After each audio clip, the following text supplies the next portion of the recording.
I used to believe my family wanted the best for me. Every late-night call, every tearful plea, every warning, they wrapped it all in love, or so I thought. But behind closed doors, they whispered lies, crafted stories, and sharpened their knives. When my dream job finally appeared, they moved like predators, sabotaging everything I had worked for. Emails were sent, rumors spread, and my name was dragged through the dirt. I let them believe they were winning. What they didn't know was the truth that would change everything. I wasn't applying for the job, I owned the company. The phone rang at 2 a.m., piercing through the silence of my apartment like a knife. I glanced at the screen, my mother's name glowing in the dark. My stomach tightened because with her, late-night calls were never good news. I answered, my voice still heavy with sleep. "Mom?" She was sobbing on the other end, her words tumbling out between shallow breaths. She said her chest hurt, that she thought she might collapse, that she needed me home immediately. "You're wasting your life chasing something that doesn't matter," she cried. "Family is what matters. Come back before it's too late." I sat up straight, heart pounding, torn between fear and frustration. Logic told me I should ask if she had called an ambulance, but guilt cut deeper. Guilt had always been her sharpest weapon. "She just loves me," I whispered to myself. "She's scared of losing me, that's all." I promised her I'd visit over the weekend, and when I hung up, I lay awake, staring at the ceiling, the weight of her words pressing down like a stone on my chest. That wasn't the first time. Since I was little, sacrifice had been drilled into me as the highest virtue. I remembered being 8 years old, standing on a chair in the kitchen to reach the stove while my parents lay in bed, complaining about their health. I cooked instant noodles for my brother, cleaned the house, even massaged my mother's legs at night, because she said the pain was unbearable. And when I cried from exhaustion, she would pat my head and whisper, "This is love. You'll understand one day." Looking back, I wonder if I ever had a choice. My entire childhood was a conditioning exercise. Love meant servitude. Devotion meant erasing myself. So when my mother called in the middle of the night, I didn't see manipulation, I saw duty. That's why I swallowed the unease and believed her tears were genuine. What I didn't know then was that her words were carefully chosen, rehearsed like lines in a play. That call was only the beginning of something far darker. It showed in small ways, too. My brother would laugh at my achievements, dismissing them as luck. My father once told me in front of relatives that I was smart, but not as reliable as family men. They smiled at my face and sharpened their knives behind my back. My family mocked my independence, called me ungrateful for choosing career over tradition, and I absorbed it, convincing myself that every jab was tough love, every insult a clumsy way of caring. The real cracks appeared when I overheard whispers about a group chat. My parents and siblings had created it, and in there they discussed me like a problem to be solved. Screenshots I stumbled upon revealed the truth. They strategized about how to keep me under control, suggesting ways to limit my finances, questioning if I was seeing someone who might take me away from them. My stomach churned reading their words. They spoke of me not as a daughter or sister, but as a resource, a piece of property slipping out of their grasp. Still, I clung to hope. On holidays, I bought them gifts they never appreciated, thinking maybe this time they'd see my effort. I paid for dinners, carried the conversations, filled the silence with laughter. Even when my brother accused me of keeping extra rent money during a family investment, I brushed it off. He's just stressed, I told myself. I swallowed the humiliation and showed up at his birthday with an expensive watch, smiling like nothing had happened. But deep down, I felt the splinters digging into my chest. Something was wrong, but I didn't dare name it. I wanted their love too badly. I wanted to believe I wasn't fighting against my own blood. My therapist later called it trauma bonding, being tied to the very people who caused me pain, because they were also the only ones I ever sought comfort from. I thought buying more gifts, forgiving their insults, and ignoring the warning signs would keep peace. I thought my loyalty would eventually soften their hearts. I was wrong. Every compromise only fueled their hunger for more control, and every smile I forced only made it easier for them to bury the knife deeper without guilt. If I had paused to look closer, I would have seen the truth earlier. Their calls, their tears, their laughter at my expense. It wasn't family, it was control. And it was tightening around me like a noose. But back then, blinded by duty and desperate for approval, I missed it. If I had looked carefully enough, I would have seen the shadow of a larger scheme taking shape. The email appeared when I wasn't even looking for it. I had borrowed my brother's old tablet during a family gathering because my own phone was charging. The screen lit up with unread notifications, and curiosity made me swipe. I told myself I shouldn't pry, but one subject line froze me in place. Regarding fraudulent activities of my name at the company. My breath caught. My finger trembled as I opened it. The sender was my younger brother, the recipients, members of the company's board. My brother had accused me of misusing funds, of manipulating contracts, of being untrustworthy. I scrolled further, reading each word in disbelief. He claimed to have evidence of my misconduct. He framed my success as nothing more than deceit. My heart slammed against my ribs. My hands shook so violently, the tablet almost slipped from my grasp. I blinked hard, praying I had misread, but the words were seared into my brain. Betrayal had a taste, metallic, bitter, burning its way down my throat. What crushed me wasn't just the email. It was the little forwarded by tag at the top. The message hadn't gone out directly from my brother. It had been forwarded. And the forwarding address belonged to my husband. I felt the ground dissolve beneath me. My husband, the man I thought stood by me, had delivered the knife straight to my back. For months, he had reassured me that I was imagining things, that my family's concerns were just misunderstandings. Now I saw the truth. He had been standing with them all along. I stumbled out of the house, clutching my coat. I couldn't breathe, couldn't scream, couldn't even confront them. My body moved on autopilot, carrying me to my car. I shut the door, turned the radio on, and sat in the dim glow of the dashboard lights. A soft, melancholy song filled the space, but it only deepened the ache. Tears streamed down my face, hot and uncontrollable, dripping onto my lap. I cried not just for the betrayal, but for the years of blindness that had led me here. I pressed my forehead to the steering wheel, gasping between sobs, whispering to no one. Why wasn't I enough? Why wasn't loyalty enough? Minutes stretched into an hour, maybe more. I don't remember, but at some point my tears dried. My breath steadied. My reflection in the rearview mirror was unrecognizable. Eyes swollen, face pale, but a fire flickered where only despair had lived before.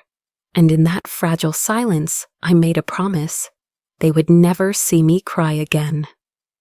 The shift was quiet, but it was permanent. I was done being the victim.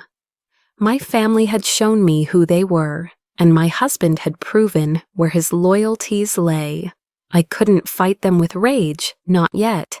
Rage would make me reckless. I needed patience, precision, strategy. So I began. Slowly, methodically, I documented everything.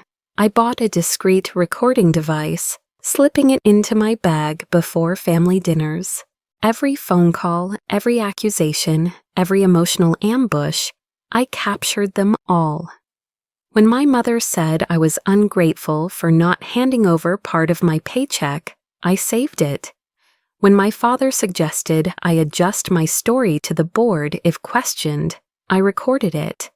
My brother's casual boasts in front of friends about taking me down became data points in my growing archive. Each file, each recording, each screenshot felt like reclaiming a piece of myself. It was as if I was building armor, brick by brick, to shield the wounds they had left. And then came another blow, a discovery that would have shattered me if I hadn't already begun to harden. My sister-in-law, the woman who had always played innocent, who had smiled at me with a kind of rehearsed sympathy, was in contact with one of the company's direct competitors. I found her messages while combing through documents she carelessly left on a shared family computer. She was feeding them information, plotting with them to strengthen the lies against me. It was almost laughable, the scope of it all. My family wasn't just against me. They had expanded their betrayal into a partnership with outsiders. They weren't protecting their pride. They were orchestrating my downfall as if I were an enemy. For a moment, the weight of it almost crushed me again. Almost, but instead of tears, I felt a strange calm. If they wanted to treat me like an opponent in a war, I would step onto the battlefield. But I wouldn't fight with their weapons, emotional manipulation, rumor, lies. I would fight with truth, timing, and silence until the moment was right.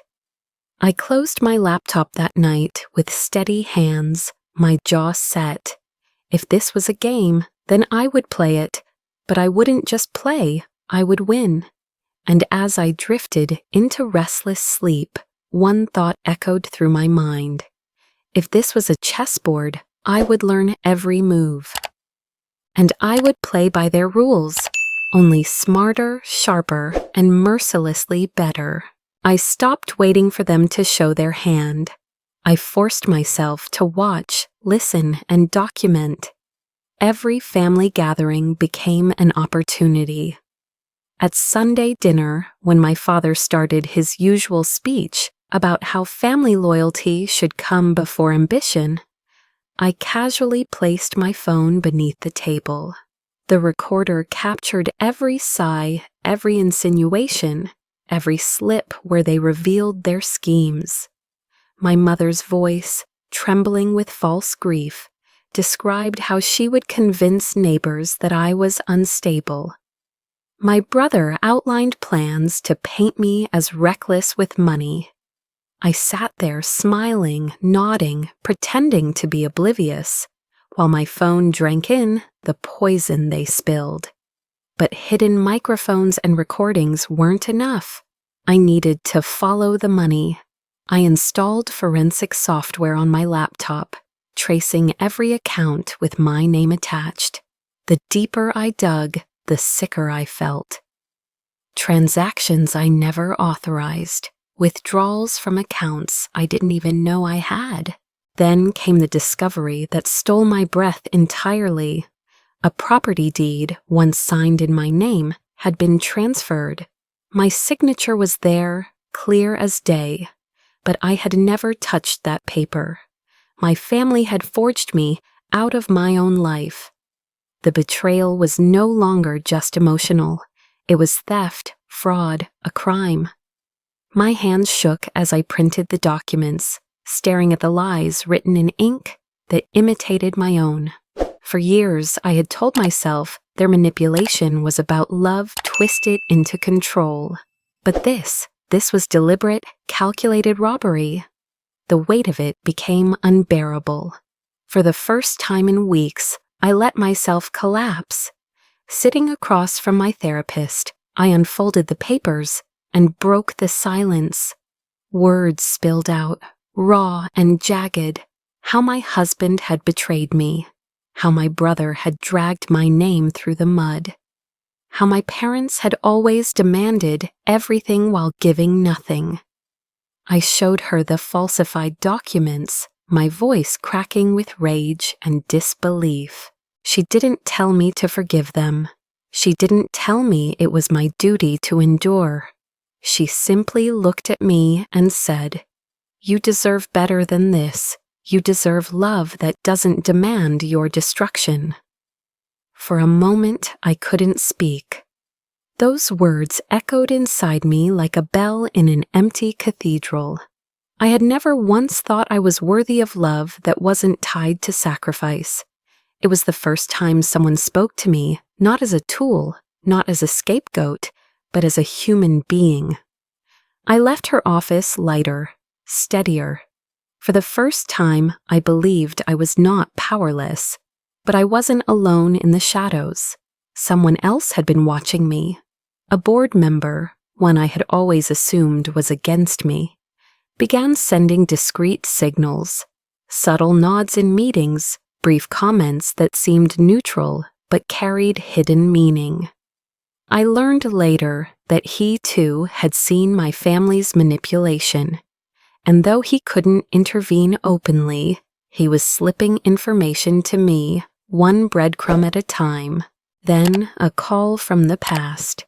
A friend from college, now working in human resources, reached out after hearing whispers about me inside the company. She offered to share internal files, performance reviews, confidential notes, even copies of the emails my brother had sent. Each document tightened the noose, not around me, but around them. Piece by piece, I was assembling a case strong enough to collapse their entire facade. But I knew trust was a fragile thing, especially now. So when my family's lawyer sent me a report, one that downplayed the forged documents, insisting the signatures were legitimate, I didn't rage, I smiled. Because that's exactly what I had been waiting for. The report was a trap I had set myself, information planted to test his loyalty, and he failed. Now I knew for certain he was theirs, not mine. Every betrayal clarified the battlefield. Every lie sharpened my strategy. I wasn't chasing affection anymore. I was hunting truth, and truth was a weapon they couldn't survive. I gathered my recordings, my financial forensics, my insider allies, and locked them away, piece by piece, like loading bullets into a chamber. I was no longer merely collecting evidence, I was building an arsenal. And though I still smiled at family dinners, still answered their late-night calls, still pretended to doubt myself in their presence, inside me there was nothing but steel. They thought they were cornering me. They thought I was weakening. But I wasn't the prey anymore. I had the ace card in my hand, and soon the boardroom would see it. The boardroom shimmered with polished wood and glass, the kind of room where fates were sealed with a single sentence. My family entered first, faces alight with smug anticipation. My brother adjusted his tie, whispering something to my father that made them both smirk.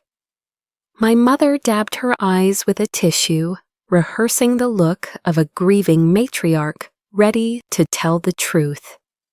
And my husband, my former confidant, kept his eyes fixed on the empty chair at the far end of the table, the chair they believed I would soon be escorted out from. They thought this was the end game. They thought I was walking into an execution, but I had been preparing for this moment long before they realized a game was being played. When the doors opened and I walked in, silence dropped like a stone. I didn't take the empty chair. I walked past it, heels clicking with steady certainty, and placed myself at the head of the table. Murmurs erupted. My family's smiles faltered, their confusion painted in quick glances at one another. I laid down a folder thick with documents, and then, with calm precision, I said the words that would shatter their illusion. I am not here as a candidate. I am here as the majority shareholder. The oxygen left the room. My brother's face drained of color. My mother clutched her chest as if I had struck her. My husband's jaw tightened, his composure cracking for the first time. The board members leaned forward, eyes wide, waiting for the fallout. For years, they had thought of me as expendable, someone who could be pushed aside, manipulated, erased. But now, with every paper I slid across the table, I proved them wrong. The forged signatures, the falsified reports, the financial theft, it was all there, documented, undeniable. For the first time in my life, I didn't bow my head. I didn't justify myself. I simply stood tall, my voice steady, my evidence irrefutable. And as I spoke, I felt the room shift. The weight I had carried for years fell away. The board wasn't looking at a victim. They were looking at a leader.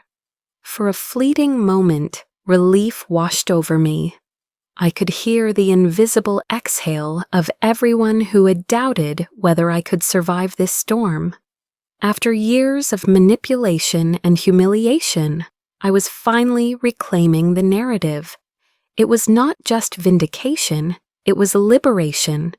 But just when I thought the battle was finished, my family revealed their last, desperate card. My mother burst into tears, her voice trembling as she looked around the table. "You don't know the whole story," she cried. "She abandoned me when I was sick. She left her own mother to suffer so she could chase her ambitions. Is that the kind of leader you want?" The room stiffened. My father nodded grimly, adding, "She talks of integrity, but she abandoned blood. She abandoned duty." My husband leaned in, voice cold but theatrical. "Ask her where she was the night her mother called for help."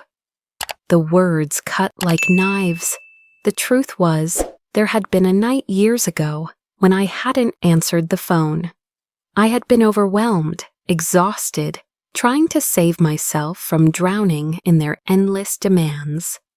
My mother had been sick, and I hadn't rushed home. I had chosen myself just once, and they had never forgiven me. The boardroom was tense, all eyes waiting for me to deny it, to fight back with excuses, but I didn't. I stood slowly, letting the silence stretch until it was almost unbearable. Then I spoke. Yes, I did not answer that call. I was drowning. I had been drowning for years. And for the first time, I chose to breathe. That decision haunts me, but it also saved me. Because if I hadn't, I wouldn't be here today, alive, standing, and stronger. We cannot be perfect children, perfect spouses, perfect employees. What we can be is human. And what I learned is that humanity, the choice to protect yourself, is what makes us capable of leading with integrity. The air shifted again. What they had intended as a fatal blow became something else entirely. I had turned their accusation into testimony. My vulnerability didn't destroy me, it made me undeniable. For a long, suspended moment, no one spoke. The boardroom seemed to freeze. My mother's tears fell in silence, but no one rushed to comfort her. My father's scowl lost its power.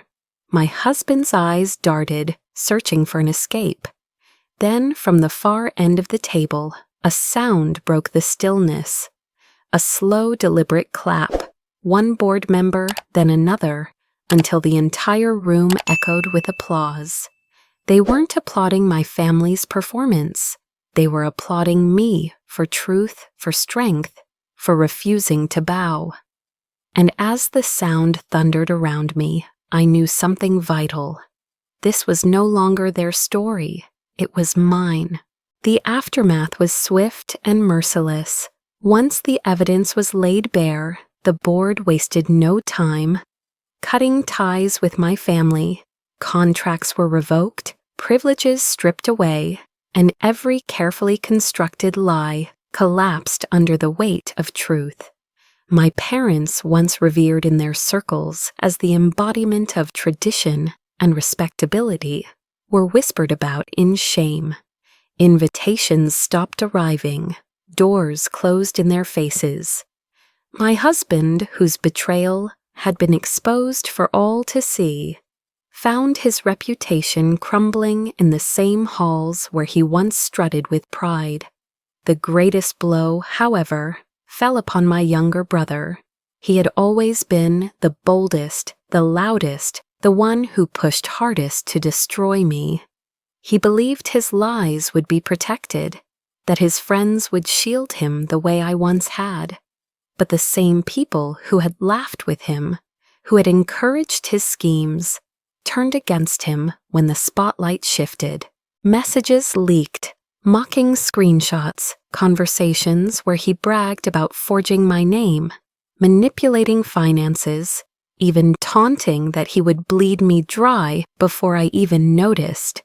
The betrayal wasn't just his, it became his public undoing. The community that once praised our family's unity now saw the rot beneath.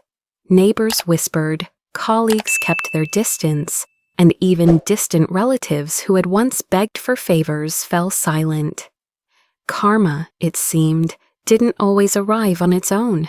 It needed a little push, and I had provided it.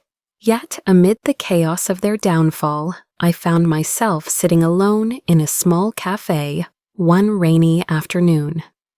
I cupped a warm mug between my hands and stared out at the street, raindrops racing down the glass. For the first time in years, my chest wasn't tight. My hands weren't trembling. My breath moved in and out without the weight of dread pressing down. I realized then that victory wasn't the applause in the boardroom or the headlines that followed. Victory was this, quiet, ordinary peace. The sound of coffee machines hummed in the background, mingling with the low chatter of strangers. No one in that cafe knew me. No one wanted anything from me. And for the first time, I felt untethered, free of their grasp. I let a small smile spread across my face, one that belonged only to me. But justice had a ripple effect. As my story spread, others within my extended family began to step forward. A cousin confided that she too had been manipulated into giving money she couldn't afford. An aunt admitted she had been isolated from friends after daring to criticize. Their voices, long silenced by fear and loyalty, began to rise. For years, I had carried the weight of being the only one who dared to resist. Now I wasn't alone. My defiance had opened a door, and others were walking through. I realized then that the true power of justice wasn't in watching my enemies fall. It was in watching the silenced find their strength. My parents could no longer pretend their cruelty was love. My brother couldn't hide behind his arrogance. My husband couldn't rewrite history. And the people they had once controlled were finding the courage to speak. Yet standing in the middle of this storm, I understood something else. My real victory wasn't about proving them wrong or watching them crumble. It was about reclaiming myself. For so long, I had been defined by their manipulation, their betrayal, their endless demands. Now, for the first time, I was defined by my own choices. I no longer woke up wondering how to please them. I no longer lived waiting for their approval. I had my life back, messy, imperfect, but mine. That, I realized, was the sweetest justice of all. As I walked home that evening, the rain had stopped, and the sky broke open with streaks of fading sunlight. I tilted my head back, letting the air wash over me. This wasn't the end of my story. It wasn't even the peak of it. This was just the beginning of a life I was finally free to write. And though my family had tried to bury me, all they had done was plant a seed. But this time, I would decide how it grew. This wasn't the end. This was the beginning of a new life. The silence after cutting them off was almost unbearable at first. My phone, once buzzing with constant demands and guilt-soaked messages, went quiet. There were no more midnight calls, no more group texts filled with accusations or veiled commands. It was strange how silence could feel like freedom and grief at the same time. But I had made my decision. No contact. I blocked their numbers, their emails, even the social media accounts they used to monitor me. I created a wall they could not climb, a barrier that was not made of anger, but of necessity. For the first time, my boundaries were mine to enforce. I learned to say no without explaining, to walk away without guilt. The relief was profound, even if it left me trembling some nights, wondering who I was without their voices dictating my every move. The day I moved into my new apartment was the day I felt my life truly begin. It wasn't grand or luxurious. It was small, sunlit, with bare walls waiting to be filled. I carried boxes up the stairs myself, each one a symbol of independence. As I unpacked, I placed photographs not of my family, but of the friends who had stood by me, the mentors who had guided me, the allies who had helped me survive. I chose soft, warm colors for the walls, shelves lined with books that reflected my own voice rather than theirs. When I finally set a vase of fresh flowers on the table and stepped back, I felt a calm I hadn't known in years.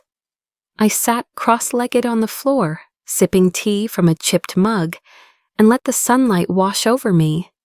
My chest felt open, light. I looked around the room and realized every object, every choice, belonged to me. No one could touch this space. No one could demand it from me. For once, I was safe. The quiet became a friend. In the evenings, I wrote in journals, not to prove my worth, but to explore it. I made lists of dreams I had put aside, things I wanted to do simply because they mattered to me. For years, I had been an extension of others. Now I was learning what it meant to be whole on my own. But freedom wasn't just about isolation, it was about connection. Slowly, I built what I began to call my chosen family. Friends who had shown unwavering loyalty during my darkest days became constants in my life. We gathered for dinners filled with laughter, the kind that rang through the air without malice. I surrounded myself with mentors who reminded me that leadership was not about control but about integrity.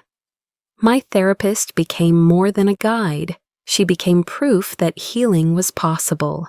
Professionally, I flourished. With the toxic weight lifted, my focus sharpened.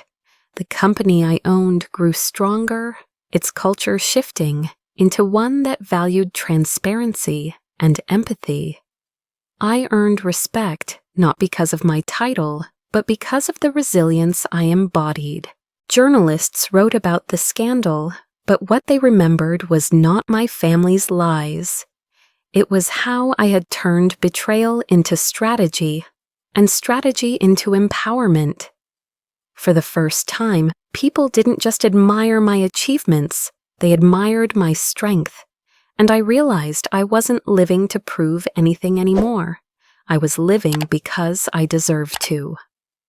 One evening, I hosted a dinner in my new home. My closest allies gathered around the table, the room buzzing with warmth.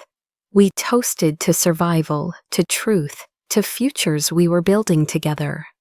As I looked at the faces around me, I felt the ache of absence, the family I had lost, but also the fullness of presence, the family I had chosen. Blood had betrayed me, but love had found me anyway, in unexpected places. When the night quieted and I stood alone by the window, city lights stretching across the horizon, I whispered to myself, I made it. I thought of the girl who once cried in her car, crushed by betrayal. I thought of the woman who stood in a boardroom, daring to turn vulnerability into power. And now I thought of the person I had become, someone no longer defined by pain, but by possibility. I had not just escaped the darkness, I had learned to shine within my own light, untethered, unashamed, unstoppable. I didn't just survive, I thrived. And this was only the beginning.